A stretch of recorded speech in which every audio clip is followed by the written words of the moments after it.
Maraming issue ang nabuksan matapos kasuhan ng reckless driving ang anak ng automotive journalist na si James Deakin.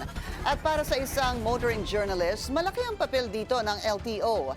Yan ang agenda report ni mobility correspondent G. Baroga.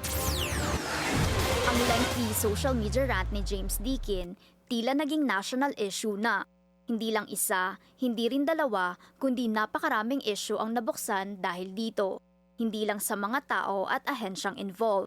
Para kay veteran motoring journalist at Vicer Editor-in-Chief Vernon Sarne, may kani-kanyang punto ang bawat panig. Pero ang pinakamabigat na issue? Lumalabas maraming coaching ginagamit sa daan natin na walang papel.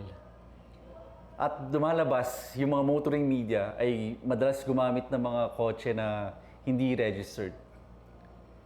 Nagpapahiram sa atin ng mga car brands na walang papeles, hindi naka-register. Inamin ni Dicky na test drive unit ang sasakyan na pinahiram sa kanya ng BYD. In the industry, this is a normal practice where the media borrow a car, review them, and release to the public. To be fair daw kay Dikin, maaaring clueless siya na walang rehistro ang sasakyan. Sa kanyang latest post, inamin niya na tinanggap niya ang unit in good faith dahil may conduction sticker at temporary plate. Pero inako rin niya ang shortcoming on his end.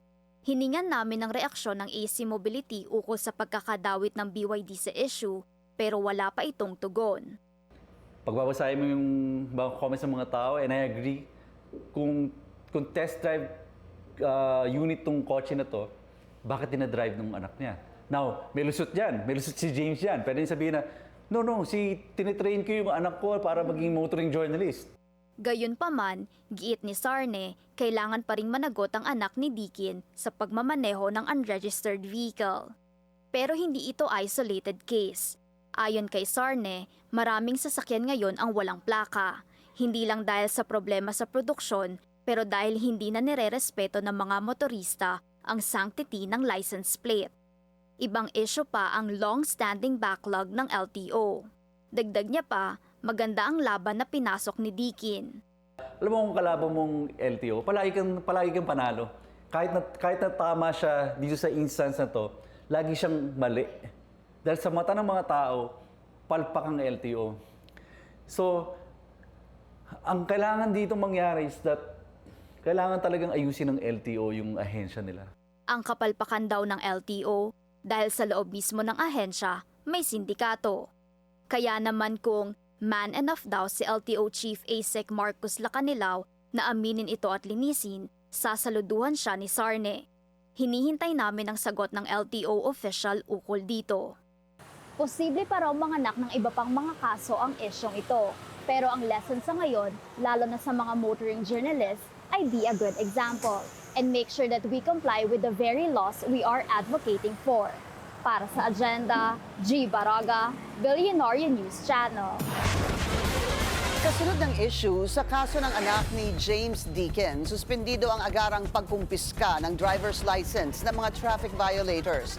Sa halip, ilalagay muna sa alert ang kanilang lisensya. Sa memorandum nitong Biyernes, inatasan ni Acting DOTR Chief Giovanni Lopez ang LTO na balikan ang lahat ng issuances para matiyak ang consistency ng mga polisiya. Mula sa 15 calendar days, ginawa ring 15 working days ang palugit sa pag-aayos ng mga traffic apprehension case. Layon daw nitong bigyan ng gobyerno at ang publiko ng sapat na panahon para resolbahin ang kaso. Sakaling mabigo ang driver na sundin ang palugit, automatic raw na sususpindihin o babawiin ang lisensya nito.